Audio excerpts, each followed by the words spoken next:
Hi, I'm Mark Schaefer, the author of Marketing Rebellion, The Most Human Company Wins. And you are listening to the Social Media Talks podcast with Alan Hennessy from compassmedia.ie. Hi there, this is Alan here from the Social Media Talks podcast. And before we begin this episode, we'd like to give a big shout out to our sponsors and also our supporters. The Social Media Talks podcast is sponsored by Content Cal, creating a solution to simplify and speed up how teams can plan, collaborate on, approve, publish and analyze social media content in a familiar and intuitive calendar interface.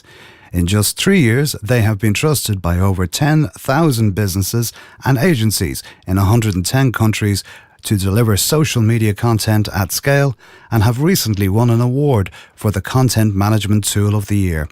For more information on Content Cal, visit their website at contentcal.io. We would also like to remind you the Social Media Talks podcast is proudly supported by charityradio.ie, one of Ireland's leading online radio stations supporting charities across Ireland for free. And now, this week's episode. Welcome to Social Media Talks podcasts, brought to you by compassmedia.ie. Hello and thank you for joining me. This is the Social Media Talks podcast, brought to you by compassmedia.ie, episode number 65. I'm your host, Alan Hennessy, and this is the podcast to help business owners who want to learn more about social media marketing. And if you'd like to listen to any of our previous podcasts, you can do so by visiting our website at compassmedia.ie/podcasts. You can also join our Facebook group by logging on to facebook.com/groups/social media talks. And we're looking forward to today's show. Today I'm going to be joined by Mark Schaefer, a globally recognized speaker, educator, business consultant, and the author who blogs at Grow, one of the top marketing blogs in the world. Mark has worked in global sales, PR and marketing positions for 30 years and now provides consulting services as an executive director of Schaefer Marketing Solutions. He specializes in marketing strategies and social media workshops, and clients include both startups and global brands such as Adidas, Cisco, Johnson & Johnson, Dell, Pfizer, the US Air Force and the UK government. Mark has an advanced degrees in marketing and organizational development and holds 7 patents. He is also a faculty's member of the Graduate Studies program at Rutgers University. He is also the co-host of The Marketing Companion, one of the top 10 marketing podcasts on iTunes. Mark is the 7th most mentioned person by CMOs on Twitter and among the top 10 most retweeted marketing authorities in the world. And he is listed as one of the top 10 authorities on social selling by Forbes. His blog is one of the top 1% of blogs in the world, based on #1 readers' comments. And he was named as the #2 blogger in the world by Social Media Examiner and was named #1 on a list compiled by Buffer.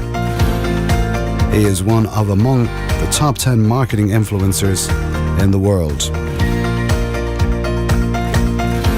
And Mark is a popular, entertaining commentator and has appeared on many national television stations and periodically included on the Wall Street Journal, Wired, and the New York Times and CNN, National Public Radio and CNBC, and the BBC and CBS News. And he is a regular contributing columnist to the Harvard Business Review. And today we're going to be talking to Mark all about his new book, Marketing Rebellion, The Most Human Company Wins. And it is a thrilling new view of business and a manifesto for human-centered marketing. It has hit #1 in both the marketing and advertising categories on Amazon, and we're going to be talking to Mark all about the book and some of the insights that he has found in this book.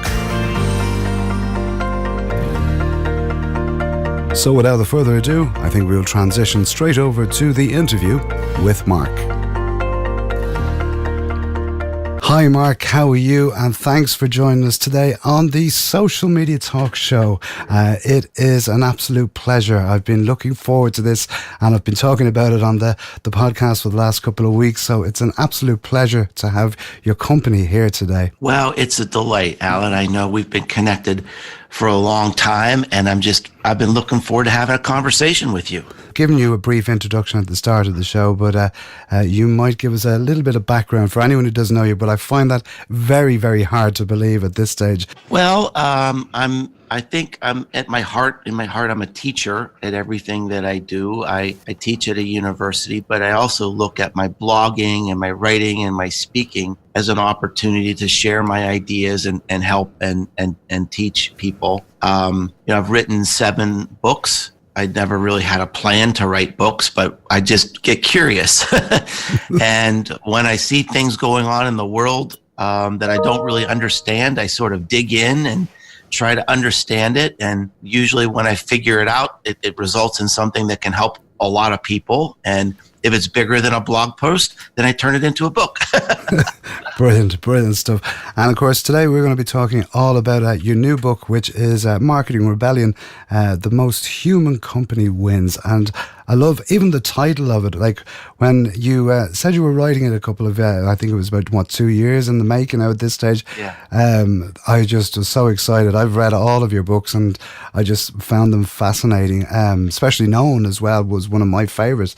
It just opened up so many different, I suppose, trains of thought, I suppose is the word I would use for that. Sure. But I think with this book, it's as you say, it is a rebellion, and it's just fascinating, some of the content in it. And, I think it goes against a lot of things that people are sort of saying, oh, in the business, like it's been, especially in marketing, this is what you do. And it opens up eyes to a totally new way of thinking. And it's something that I've been sort of, I suppose, championing for the last couple of years as well, saying it's about your customers as much as anything. But yeah, I just think it's fascinating the way you've wrote it and the content that's in it. Well, thank you very much. And the reception to the book has been truly overwhelming. I'll tell you a short story that there was someone from, I think she was based in the UK, and she said, she wrote me this note, and she said she was ready to give up on her business. And she read my book, and she was sort of inspired to try things in a new way. So she scrapped her CRM system and that she paid for. And instead of using this automated CRM system, she started calling people back and talking to them in person. And she said, the very first day, I got 4 new sales just by talking to people. And then she wrote, end of week 1, 40 new sales. End of week 2, 70 new sales. She said, you've completely turned my business around just by acting like a human being instead of automating everything like I did before. And so that is just that's the best reward I could ever have. Yeah, too right. That I saved this person's business through my advice. And so I'm getting lots and lots of good feedback, Alan, from all over the world about people who are loving the book. Yeah, and I find it that, I look at it and when I read it first, I had to, I was going through it and I was reading it and everything I was looking at, I kept saying, yeah, that's so right. And it's, as you say, I think it's about, because as and I always quote you and saying, we live in a world of digital shock and we really do.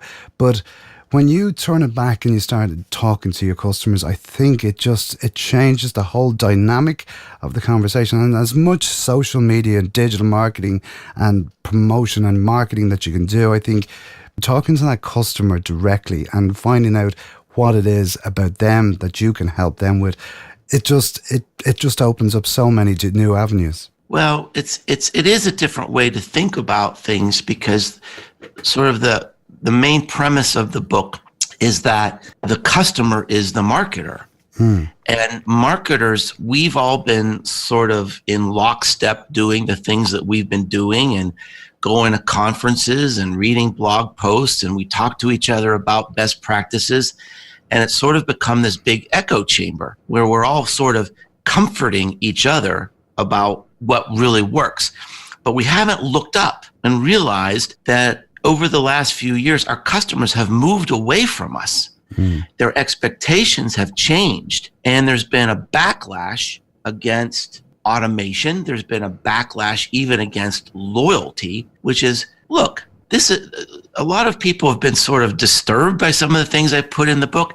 I was disturbed by the things I put in the book. There was literally a time, Alan, as I was writing this book and immersing myself in this research, and I just had this recognition, this realization that we are in such a different world that I believed it was. And it shook me to my foundations. I literally sat in my office and sort of gasped and thought, I don't know what it means to be a marketer anymore. And figuring that out became the process for the book. Because I don't want to just lay problems on people. I want to say, look, here's the path forward. And we've got a big problem in marketing. Marketing is broken. It's sick. It's become a glorified IT department. And we're doing things that customers hate. And as I reflected in the book, the reason I got into marketing is because I opened up my very first marketing book when I was at the university. And, Dr. Philip Kotler described marketing as a combination of psychology and sociology and anthropology. And I thought, oh my gosh, that's the coolest thing ever.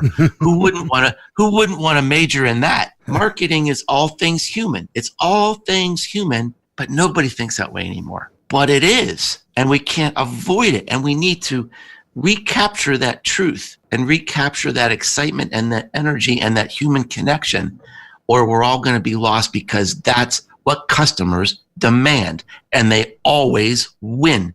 And we don't have a choice. So it's time to wake up and really give people what they want and be responsible in the marketplace. Yeah, and I see that totally. And I look at it and I think it's sort of when I've sat back and I've looked at how we market and how we do, how like with myself and my own company, is like how I do my marketing. And I've sort of been going down the road of the same as everyone else and saying, oh, you have to promote your business online. You have to do all your social, you have to do all that. But I think the other side of that is like, it's when I stand back from that, I go, hold on, if someone's trying to market to me, what's the best form that they can do that for me? And that's probably is just to actually ring me and say hello and saying, how can I help you? As opposed to, bombarding me with so much social content. And like, I even read, I know there's part of your book where you actually were talking about, where you actually were saying that, that most people who are marketers actually don't actually connect with their audience. They don't actually pick up that phone. They don't talk to that person. They don't even know who they are. And I think that is what I think we all should be sort of getting back to that and thinking about that type of, that's where the key to all of this is now, especially in the year now, like in 2019, I think it's more so prevalent than it's ever been before. Well, I think you had a really important piece of wisdom there. I've actually been working on a new blog post about the very simple first step you can take toward a human-centered approach to marketing. And it's just to sort of reflect on, how do I want people to market to me? Look inside your own company and see, what am I doing that people hate? Just stop it. Yeah. Just stop that. Stop robocalls. Stop it. Stop spamming. Stop lead nurturing, which is just a friendly way of saying, I'm going to keep bothering you until you block me. And think about what you love. What do companies do that you love? And just embrace that. Embrace the things that you love as a customer. To be a great marketer, just put yourself in the shoes of your favorite customer, or what it's like to be a customer. And it's just that simple. Somehow we've lost our way where we treat people differently offline and online. We do things to people online we would never do to them in person. Yeah, totally agree. It's like a pop-up ad, say, oh, well, okay, well, thank you for visiting my store, but I'm not going to let you see anything in my store until you give me my email address. You would never do that. No, exactly. In real life.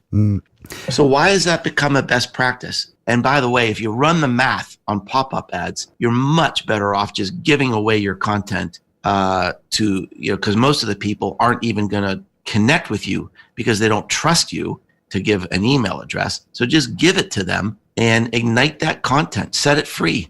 Yeah. And it's like, and I'm just, as you're talking there and you're saying about, about that customers and the way we treat them differently. And I've always said that, when people go online, and especially when, businesses go online, they become a different person. They become an animal, and it's not even what they do, like I was, that's a great quote, by the way.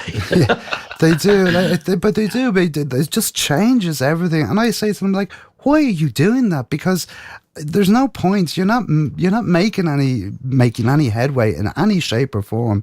And like, it's like, even when I'm teaching, I would always say, we talk about the Facebook and we talk about social media, we talk about all that.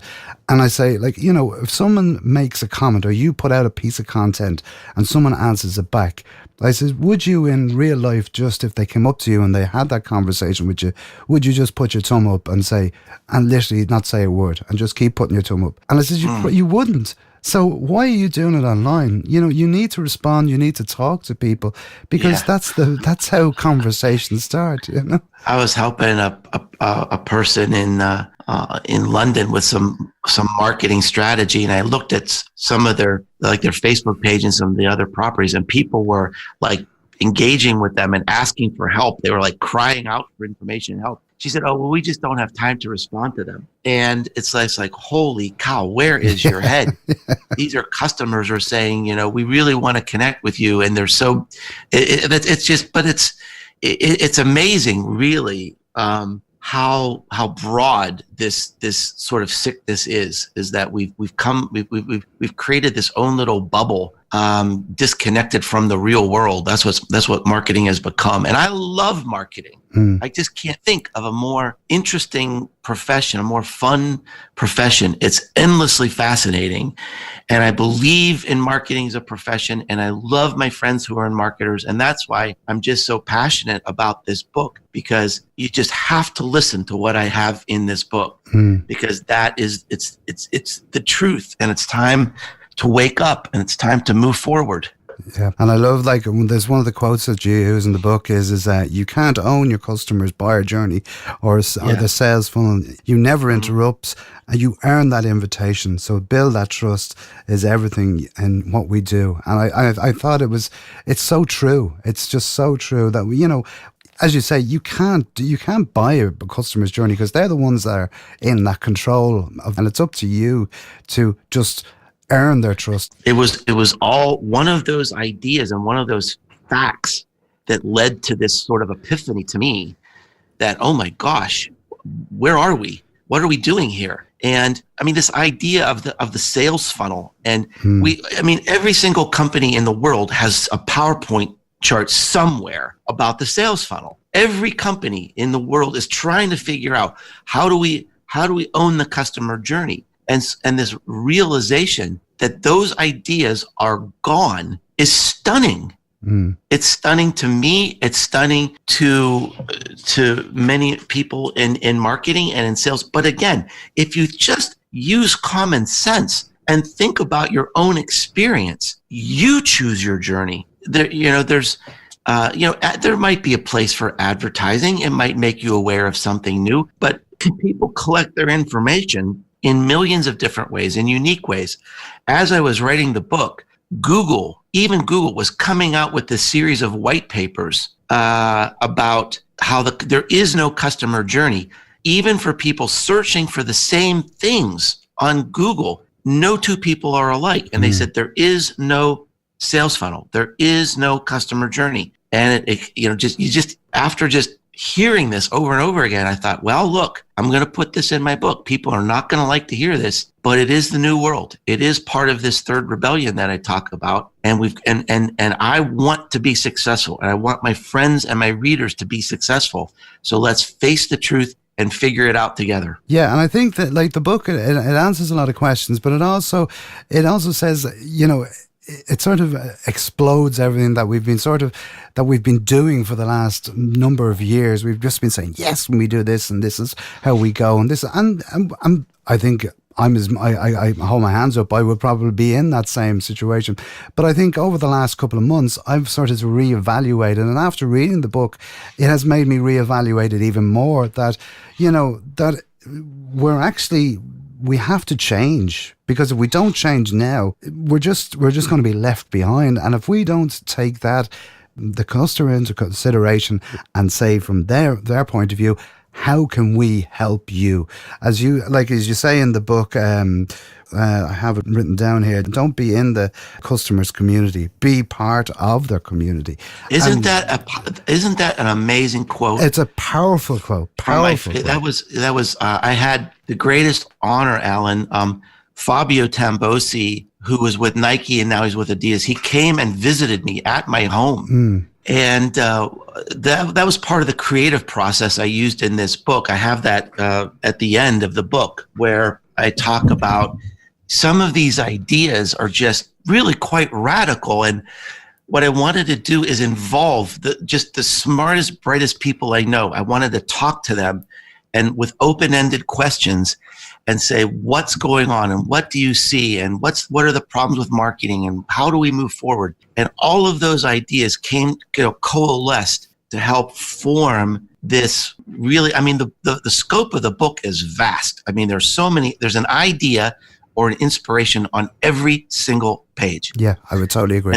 And Fabio, he came, he spent half a day with me and we just sort of brainstormed. And Fabio had an incredible impact on the book. And he was talking about how his human-centered approach when he was working with the World Cup events. And he said, we heard from our customers, we're tired of hearing about heroes.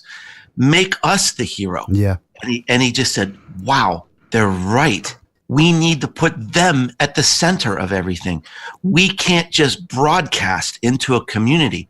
We have to be down there with them in the streets and down in the neighborhoods, down in the favelas of Rio de Janeiro. I said, marketing today, it's down with the people who are doing the work and carrying the conversations. Marketing occurs, at the tip of the shovel. And that was one of the most powerful quotes in the book for me. And I've used that quote over and over and over again. Yeah, I do. Because it sums up so much. Yeah. You can't be in a community. You can't be in a customer group. You can't be in a city. You must be of the group. It is. Because that's what people believe. They want to see you.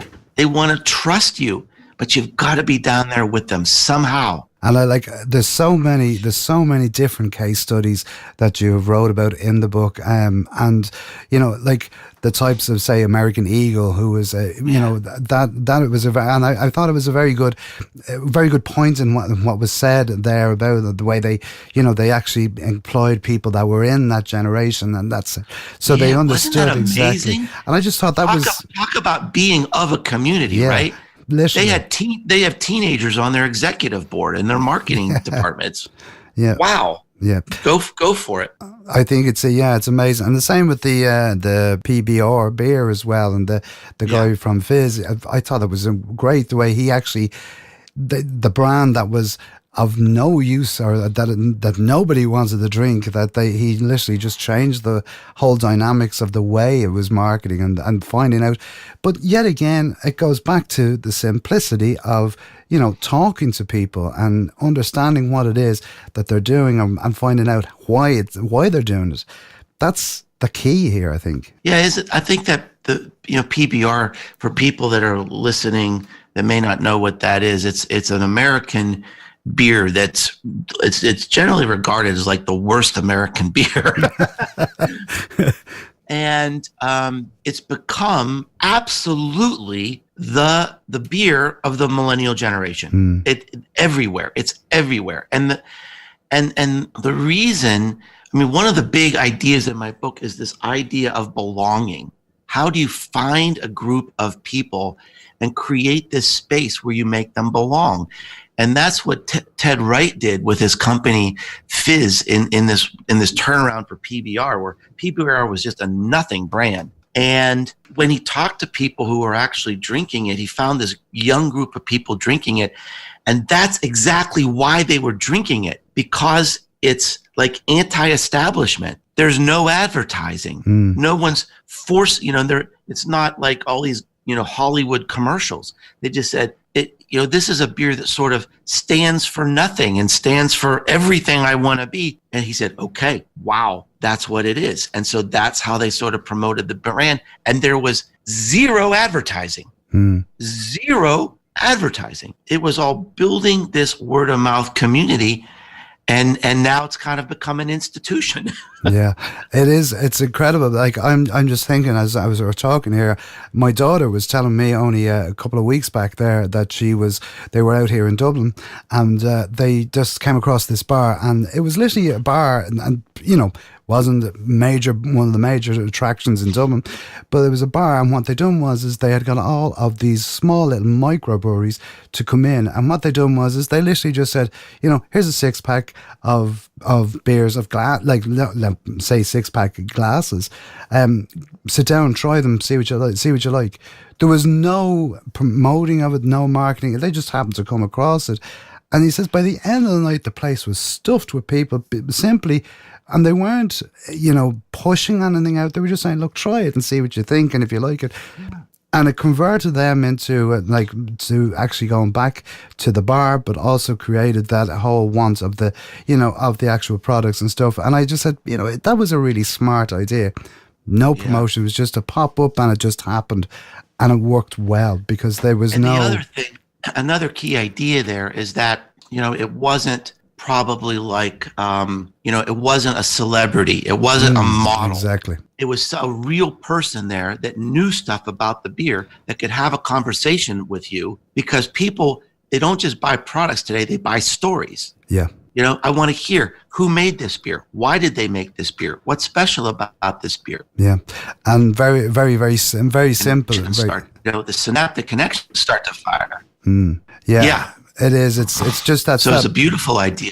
I love that. I love that example. And I'm sure, I know from listening to you and from the way you've been talking about the book, and that you've heard so many different stories. So, what would be the one big one that sort of stood out to you that I'd be fascinated to find out, because I know there was a number that stood out for me, but I'd love to hear from yourself, like what you want. My very favorite story in the book, and really my marketing business hero today, is Emily Weiss of Glossier. If you want to see a company that's absolutely doing marketing the right way in this hyper-empowered consumer world, and building a big, important brand, it's Emily. So a couple key ideas.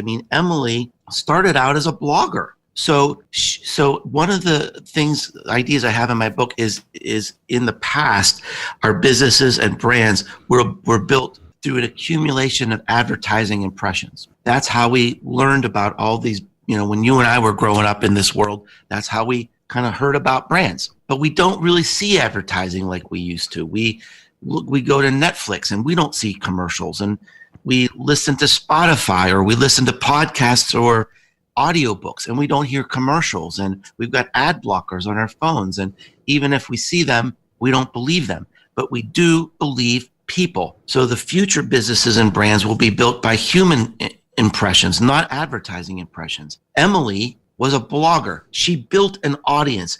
She built an emotional connection with thousands and thousands of people who loved her, and she started a company. So the emotional connection, it really wasn't based on how good her products were, although that came later. It was based on, we love you. We believe in you. We'll buy almost anything you sell us, because she's created these human impressions. She worked for years to build this trust on her blog. So the personal brand was the brand. Very key point. She made the customers the hero of her marketing. When you go on her website and she built this cosmetic line, she said, I wanted to build a company that doesn't talk down to people. My company is your friend. The people that are on her site are not Hollywood models. They're her customers. She's connected to her customers. When her customers have ideas, they're going to hear from Emily, not from, she's still involved. She's still engaging. She said, I'm really, my whole business is content marketing. My product is the content.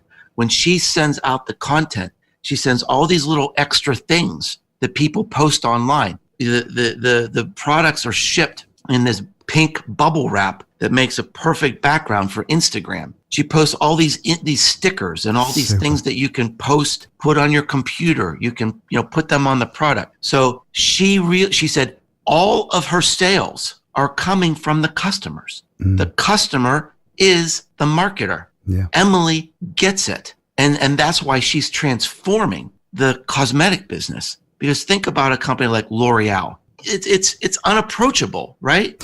It's these big models, stepping out of pools, dripping out of, and it's a model, it's an image that's unapproachable. It's unattainable. It's not even really based in humanity at all. And Emily is a complete opposite. She's one of us. She's our friend. We love her. We support her. We're going to buy it and we're going to share it because we believe in her. Yeah. And she's helped people belong. Yeah. And it's the single best example. I just love everything that she's doing. She's my new business hero in this world. Yeah, and I think it's very true in what you're saying there, because as well as that, when it does go out and when the products do go out, that, as you say, it's people like me and you who are saying, yeah, I can have that, and yeah, I could wear that, or I could have that, whatever the product may be. But the point being is that it's me and you. It's not the superstars that are in Hollywood or that are sitting there. That we know that we're never going to be able to.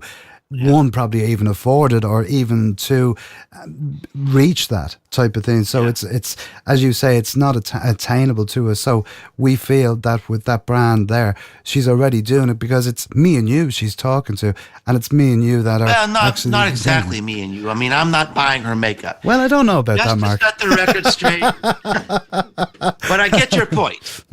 I get your point. But if it's you, I'm not judging. Alan. No, it's not me. Believe me. No judgment here. I think a little makeup would look great on you, and I support you.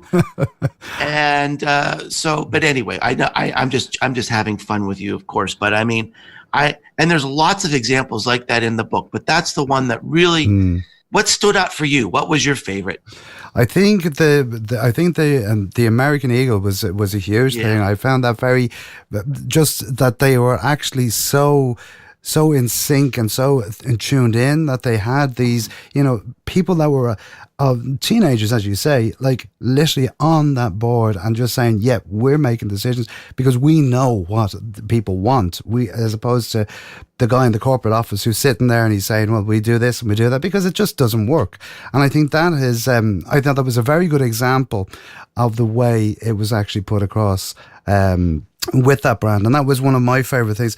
There's been a few of them, like there's just some of the quotes even, transcending the public mistrust in your company through relentless honesty. I love that because I know personally, on a personal level, on my own business, I always, what you see is what you get. And that is what I've built my business on, as being, that honesty and that helpfulness. Because I know when people come to me that they turn around and they say, oh, I can always go to Alan because I know he doesn't judge me. And he, even the silliest of questions he can answer. And I said, that's what I've always tried to sort of portrayed. And when I'm doing anything with people, that I find that it's that honesty. And like that, if I don't know, you say, well, look, I don't know, but I'll go and I'll find out for you and I'll help you. And I think that is it's a cornerstone of any businesses, is that pure honesty and that helpfulness, Well, I mean, but what you're also saying is that you're running your business based on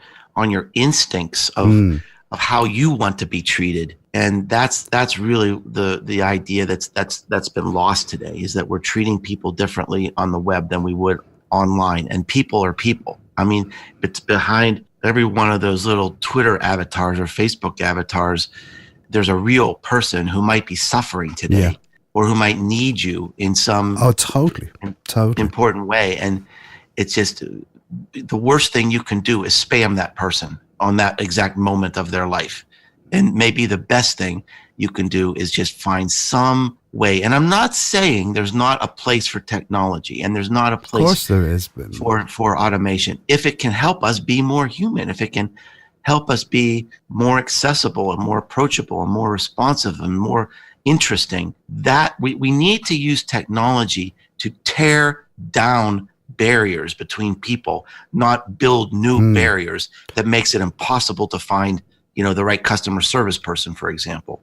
I totally agree with you. And where you're saying it's breaking down barriers, it's like where I'm talking to you now. I would have never been able to talk to you if we haven't had the power of social media to start conversations and to connect with people. And I've done that, right across the world with so many different people, and even down the road here that I would have never spoken to, that have become good friends, or I've been able to connect with them, or I've been able to help them, and likewise they've helped me. And I think that is what social media is. And I'm blue in the face saying to people, what is social media? One, it's social, and two, it's media. So the media is just the format to get it out there and get to connect with people, because I think that's the most important part. And they are the tools that you use.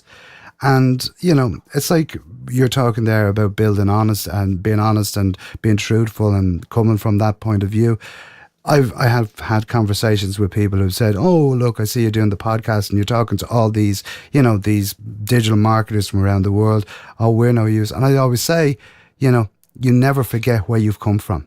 Because if you forget where you come from and you don't ground yourself, you are never going to be that success, because you're only changing something that's not tangible. And it is, people see through that immediately. Yeah, absolutely. Absolutely. Yeah. They see through it. It's a great philosophy, Alan. It is. And I think, I think yet again, it's down to, it's being human, and it's about being you. And I think this is what this book tells us, more so than anything, that, we have to go back and sort of look and say, right, do these things, do these simple things. That's what's going to happen. And this is what's going to change. It's, I think that's the key. My overall, I suppose the thing that I took most from it is that the customer is now in control, and that we have to be human. And as you say, the most human company wins, because we will win if we do this. I agree. I believe that with all my heart, that if you can stand out in your industry, and technology is overwhelming, we can't hope to keep up with technology, but we can keep up with our customers. So if you kind of flip it a little bit and say, oh, I'm overwhelmed by technology, that just get out and talk to your customers. And then maybe we have to use technology to help serve those customers. But too often today, we're preoccupied with learning the latest thing about blockchain or virtual reality or artificial intelligence. And there's no hope. There's just no hope. We can't keep up with it all.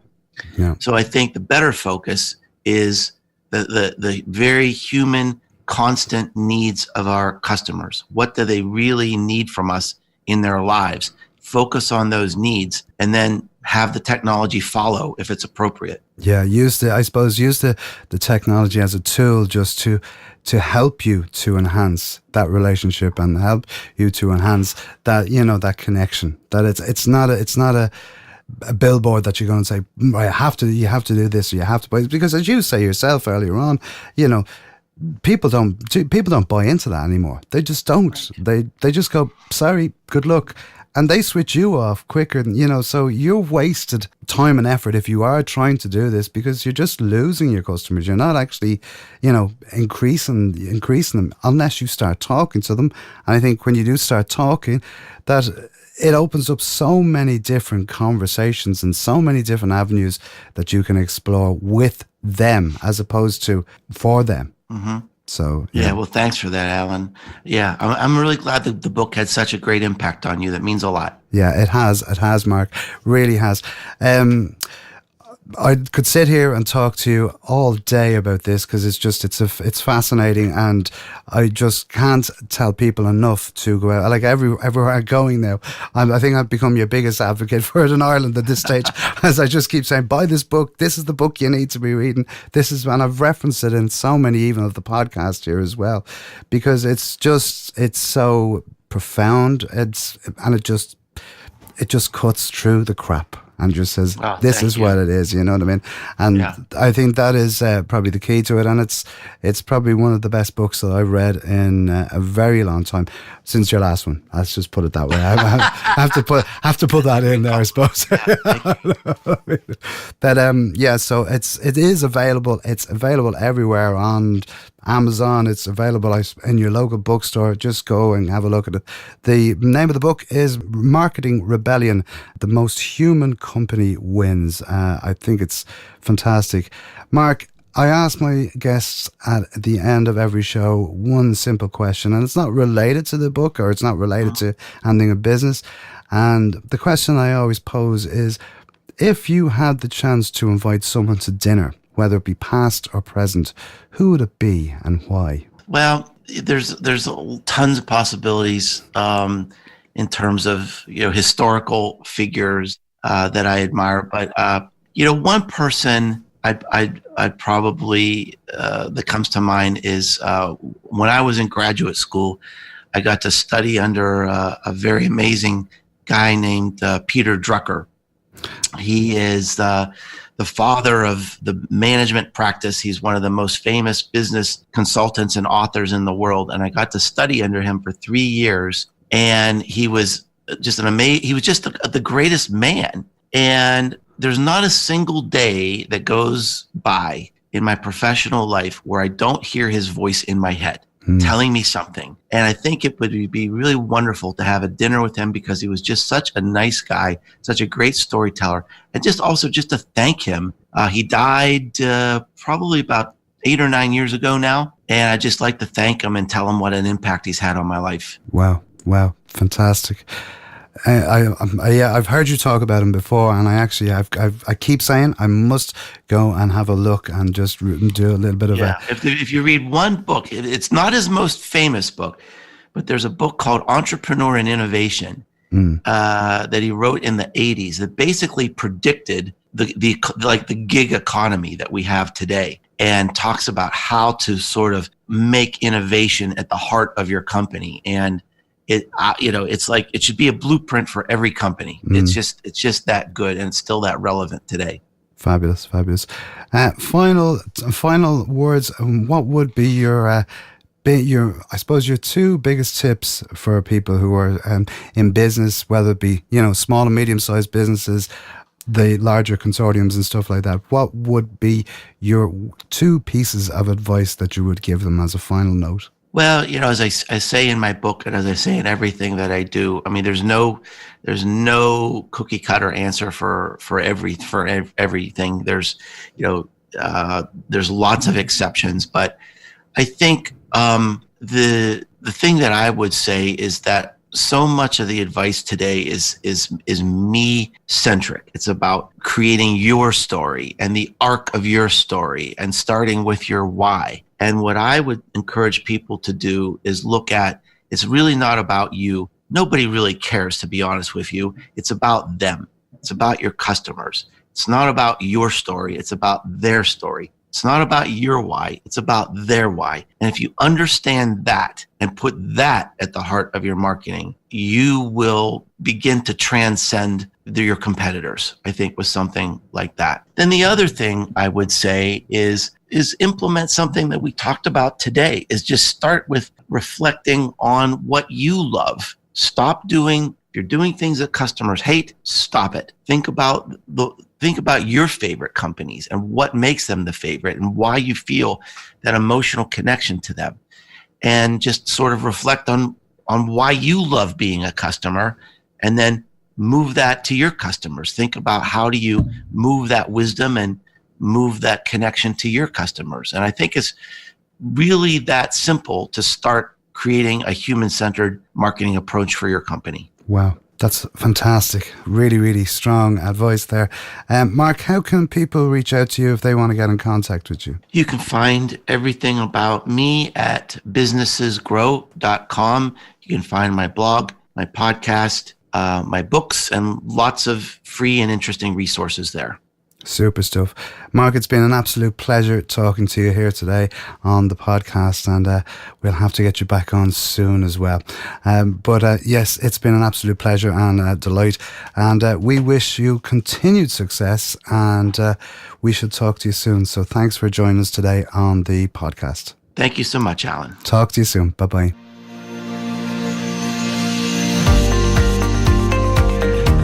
So my thanks to Mark for coming on the podcast today and chatting with us all about his new book. And of course the book is Marketing Rebellion, The Most Human Company Wins. And it is available on Amazon, also on Kindle and all of the usual bookstores that you can find it worldwide.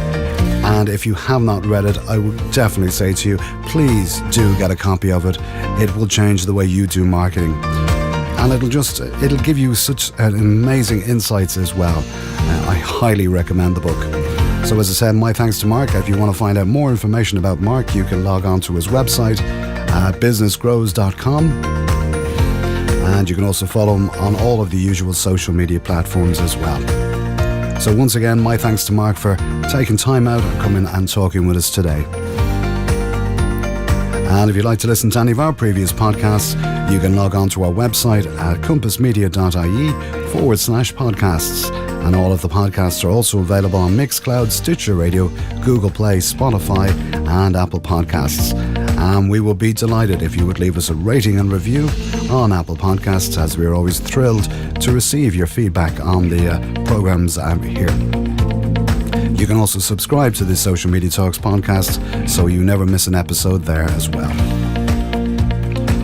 And if you'd like the show notes for this episode or for any of the previous episodes, you can log on to our website at compassmedia.ie/SM Talks show notes. And if you'd like to be a guest on the podcast, please do get in contact with us. You can email us at smtalks@compassmedia.ie. And if you'd like to find out more about the services that Compass Media provide, you can log on to our website and find out all about our services, including social media marketing, training, and podcast services as well.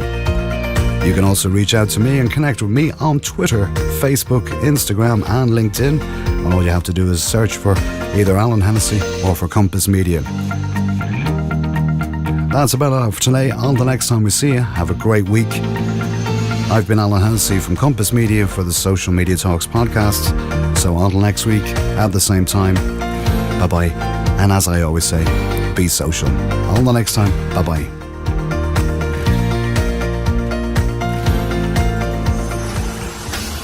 Social Media Talks podcast is a production from compassmedia.ie.